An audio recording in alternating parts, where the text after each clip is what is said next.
All right, I'm here with Yahia, who recently got acquired for $500,000 for a startup called Stock Alarm. Yahia, how you doing today? Hey, doing well. Can't complain. Yeah, thanks so much for coming on the podcast. For those that may not know you, do you want to give a brief introduction of yourself? Yeah, sure. Hi everyone. My name is Yahia. I've been a developer for, I guess, 4 years now, roughly, three of which I was working on Stock Alarm, mostly as a side project. Later did a short full-time stint, and yeah, now I'm acquired. Nice. What made you start Stock Alarm? I just looked at the app. It looks awesome. It's a competitor to TradingView, a platform I love. The design is beautiful. What made you start this company? Fun story. I was hoping Morgan could be on the call as well, but he's in Vietnam at the moment. He's my co-founder. But actually, I did not start Stock Alarm originally. I actually joined when it was still like 100 MRR, roughly. Essentially, my friend had started it.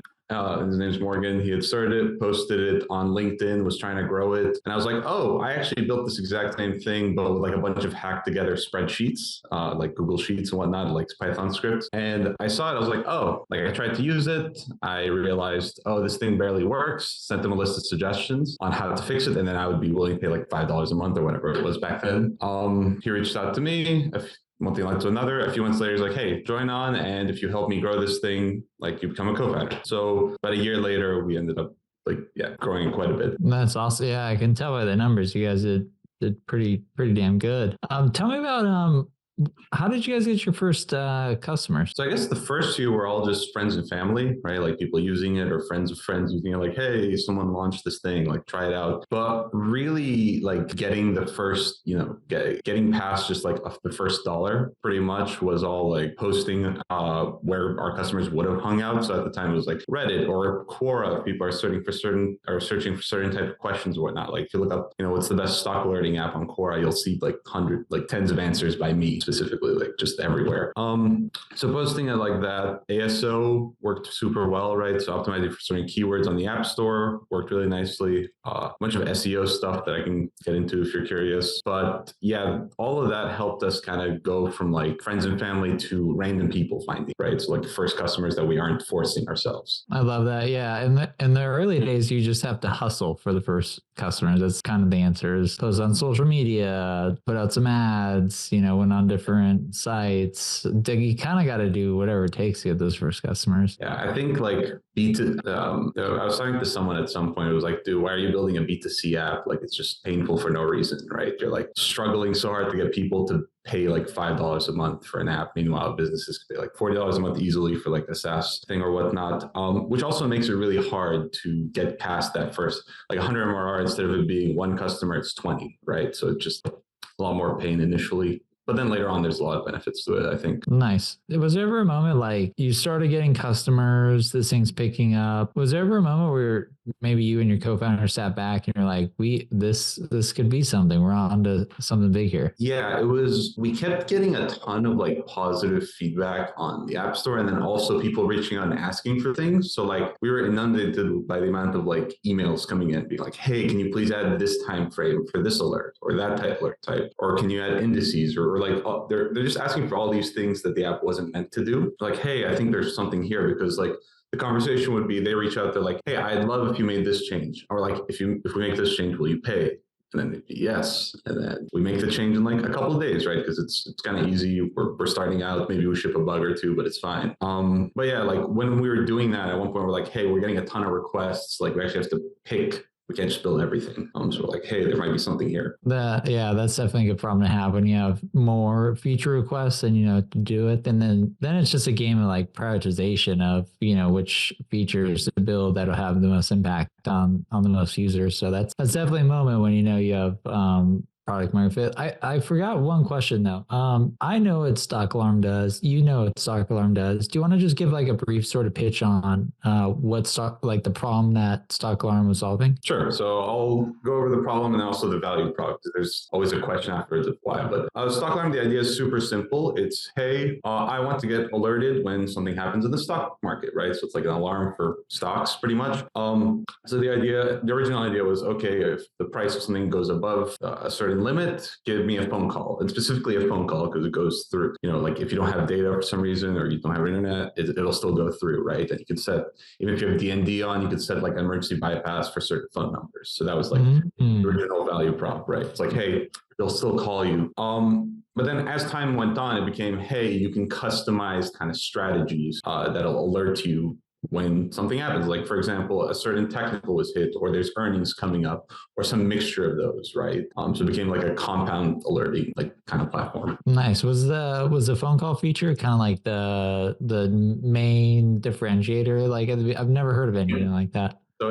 yeah, exactly. So the phone call feature was the main thing that kind of hooked people in. We added phone calls, I think 8 months before we added text messages, for example. So phone calls were in V0 of the app, right? And then later on, we added texts, which you'd think you would do it the other way around. But yeah. Would you do phone calls when stocks are like going down? So I get a call and it's like, hey, your stock portfolio is like declining like 20%, like do something. So you would actually set the alert yourself. So you'd be like, hey, alert me when it drops by 10%. Or like you would set like a trailing stop loss. Like whenever the stock drops by 5%, like if it rises to 30 and then drops by 5 at any point in the future, give me a call, right? So we wouldn't, like there's a difference between alerts and signals. Signals like what those Discord like channels will sell you like, hey, buy my signals or something. We were actually just like a pure utility. Just using data, basically market data, and then getting it to traders as soon as possible. I love apps like this. Tell me about so things are going good. You built a really profitable SaaS.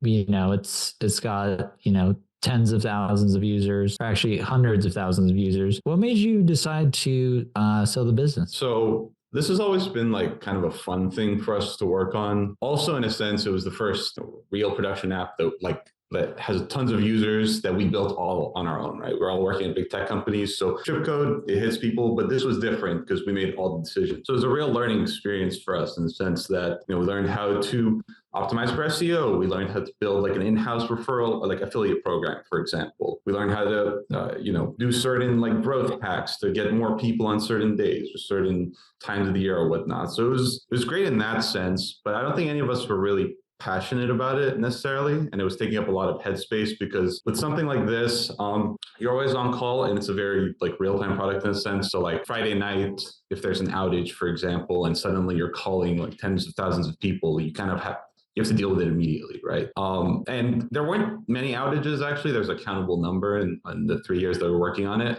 It was more that it was constantly taking up headspace. None of us really were passionate about it anymore. So we're like, okay, it's time to do something about this. Nice. So I usually like to start moving over to the acquisition story. I usually like to start at the beginning, but I want to hear the end first. What did it feel like to get $500,000 wired over to you for someone that you built what sounds like on the side? Yeah, I mean, it hits different. I guess it's kind of insane because you're like, okay, it's, we're going to sell this thing as time goes on. And then, one day it actually goes through, right? And you're like, oh, cool. I mean, we still, we're helping out the buyers. Great people, by the way, but we're helping out the buyers every once in a while. If they have any questions, it's a code base that we built over 3 years and we were three people doing it. So they have some questions sometimes, but otherwise, like, I don't know, it's a weird feeling. It still feels a little bit surreal of like, oh, I built it. People are using it. People are still using it. And it's out there in the world, like without me, right? I mean, you built something great. So again, congrats on the acquisition, man. I'm impressed and happy for you. But now I want to know, so you list on acquire.com. Can you tell me what happens within like the first 2 weeks? What did that look like? Yeah, so actually, even before, for some reason, I was hesitant to list on Acquire. I had never used it before, to be honest, but I was like, I'm not even sure what's going on there. No offense, but so I was asking around. I was like curious. I was seeing, okay, maybe we have some previous buyers. Maybe we can go back to them and talk to them, see how they were doing. But then after a while, we're like, hey, like this is kind of a huge pain, and none of us really want to work on it actively. So this is even more work to try to sell it. it. So we went ahead, like I went on Acquire, listed it. It was pretty simple overall, right? Submitted the price range, etc. And then got some feedback back like, hey, from your team, like someone on the team, Acquire team, like, actually, I think you guys should do, change this, or you should actually upload this. It'll give you more buyers or whatnot. So right. Hey, do you remember their name by chance? Because they'll listen to this podcast. Sorry, was Matt, Ebony, Christian? I can look up the email after this, but any of those names ring a bell? Not really. Okay, well, shout out to my team because we do that a lot with startups, and if you take our advice, the data shows we actually can help you get to a successful acquisition. So I'm glad they reached out and helped. It was super helpful. I think one thing we were kind of iffy about was like our P&L, because at the end of the year, like we're just 3 people. We weren't optimizing for acquisitions, right? So at the end of the year, we're trying, like it's a partnership. We're trying to reduce our tax bill, so we just spend it on stuff for like a trip to Tahoe or like pay distribution. So we wanted to optimize like the paperwork so it doesn't that doesn't reflect poorly on us or what. So someone from your team actually helped us quite a bit with that. Yeah, those documents are huge. Some buyers will not acquire a startup for $500,000 unless they have like a clear picture into the financial health of the business. You did a great job putting together a P&L, because that also leads to more buyer calls, people that are interested in learning more about the business because they can see, okay, this is a very profitable, fast growing SaaS business. So I guess my next question would be, in terms of the number of buyers that you spoke to, how many buyers did you speak to on Acquire.com? We got a ton of people interested in it, right? And it does sound kind of like, the way I phrased it, it sounds like a sexy thing. It's like, oh, $0 marketing dollars spent. It gets like hundreds of downloads a day organically, etc. Runs on its own, basically. Like we made it sound pretty good. And then people, like we got tons of people reaching out to us pretty quick. But finding the right buyer actually took like a few more weeks. Like people would reach out, they'd ask certain questions about, hey, what's the split of like paying users between tiers or whatnot. They dive deep into like the metrics, like, hey, how are you getting people, where are most people coming from, how long before they leave, etc. And then I think also like certain people were interested in like different plays on the startup, right? So like some people wanted to take it from a B2C product. They were in the wealth management space, right? So they wanted to like, for example, like take it and offer it to their customers, and then at a much higher price point because they have customers already using their products for certain things. So they were interested in a different way. Like they're more interested in tech, for example. Yeah. One tip for others listening there is different buyers will want to buy your startup for different reasons. So one that you mentioned, where if it's a company or a buyer that has a similar customer type, that's a strategic buyer. And then there's also financial buyers, and they're going to be looking mostly at your P&L and the profitability of the business. And so, but understanding like the importance or what they're most interested in about the business, whether that's, how much profitability does it show each year, or what's the potential if I add this, to my company? Just understanding that when you're speaking with buyers, and you could just ask like, hey, like how do you see this like fitting into your portfolio or your company? And that helps you like narrow down, because when you sell a company, as you know, it's a sales process. You have to sell the business. So figuring out where the value is to the buyer is huge. So now my next question is, how did you end up choosing the buyer that ended up acquiring Stock Alert? So I think it wasn't just about like what the buyer wanted necessarily. It was also like what our priorities were, because we weren't just optimizing. I mean, this is gonna sound weird, but we weren't just optimizing for like cash, for example, right? We were also optimizing for, hey, how much headspace can we gain like immediately rather than be on the hook for like support for a year, for example, right? So there was a lot of things that we were also interested in other than just cash. So like some buyers were like, hey, we want you to spend 3 months onboarding our team afterwards, right? And even if they're offering more, we wouldn't necessarily be interested in that. Seller financing, some people like wanted that at certain percentages.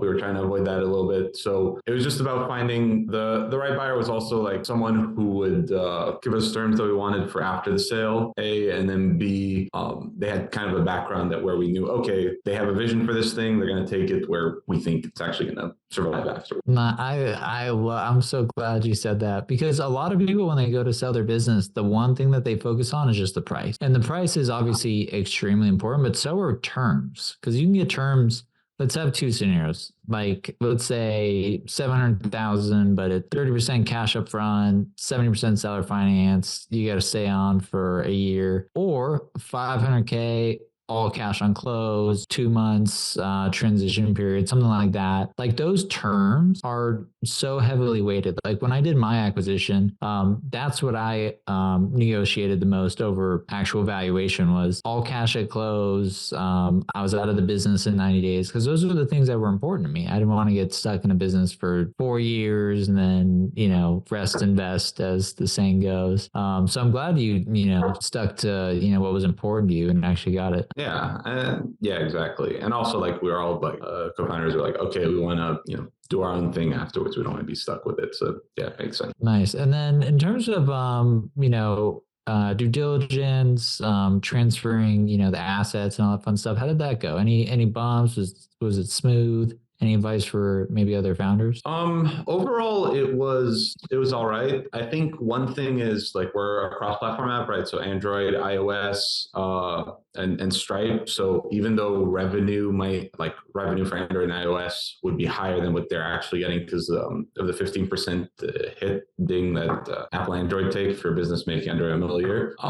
If it's over, then they take 30%, right? So like, we were advertising a certain MRR, and then afterwards they were like, oh, actually, but Apple's taking like 15% off that. Like, we didn't know about that. For example, right? There's like small things like that. As well as the makeup of the user base, right? Like, how many people are paying on the lowest tier versus on the highest tier, because that kind of gives them signal on, hey, maybe they can raise the price if the majority are on the highest tier, right? So they can raise the price even more and kind of do something with it. Maybe they have different expectations with that. There was one more thing along those lines. Oh yeah, also our growth rate had kind of stagnated over, like, we had a weird, you remember the whole GameStop saga? I was going to ask you, like, how was running this thing during GameStop? Our MRR like tripled in 1 month. That was like one of our best months ever. And then after, like, basically our graph, like, it is still growing, but it looks super wonky, right? Because there was like, oh, I can imagine. It's like, yeah. So it's like, you're kind of trying to figure out, like, hey, how many people, these are actual users, how many of these are not, which ones are super high value, because we had a couple hundred wealth management firms using it on individual plan, right? Like, one person from this firm, one person from that firm, but some firms. As a buyer, even as I'm thinking of this as a buyer, I'd want to dive into that. Like, how many like high net worth traders are using this? Then how many individual traders? Exactly. So like, yeah, you kind of, you're figuring out what plays you want to do and how much you can rate. Like, I get from their end why they were diving so deep into this. But yeah, so like, there was like, hey, we might get a ding for the growth rate not being what it used to be, but also might get a plus for, okay, you have a lot of like users who have been around for a long time who are high net worth individuals, right? Nice. I love that. Yeah, I mean, with acquisitions, there's always just, questions that you have to answer, or just things that come out that buyers will view negatively, when really it's just not that big of an issue. And when you're in those scenarios, just being upfront, honest is always the way through. So it sounds like you did a great job there. So I guess my last question would just be, if you had to go back and, give yourself, maybe 3 pieces of advice when you're selling, your next business, what do you think those would be? Probably would have, I don't know why in my head I thought it would go a lot faster. It still went like decently fast. Like, I think in under like start to finish of when I started looking seriously was like 3.5 months ish. That's fast. It took me 3 years. Okay, cool. I was like, no, when we decided to sell it, to like, when we committed to it, or yeah. But yeah, I don't know why I thought it would go fast. Maybe I was like overestimating it. But I think it still went at a decent speed. So I'd probably have been a little bit more patient with it, right? And then also had more expectations around how much effort would be involved in due diligence, right? Up until like the day you close, right? People are asking questions. Hey, what's going on? What's going on with this? How much help you need to like onboarding people, right? So setting expectations would definitely be something I would expect, like, or kind of help myself with, I guess, if that makes sense. No, it totally does. I guess, just shameless plug, but I want to hear, what was your favorite part about like the whole acquire.com experience? I think so the UI just changing from step to step was pretty nice. Like, I think it was like, okay, cool, we made it past this, or we made it past that. Also, you guys, I don't know if you automate this or you have someone in the back, like kind of like a wizard Wizard of Oz thing, like clicking it, but like the integration with escrow.com was kind of nice, right? Nah, it's magic. Oh, okay, cool. Yeah. No, that was pretty nice, right? Because I was thinking about it, I'm like, do I have to set that up? And then suddenly it just pops up and it's like, cool, that's done.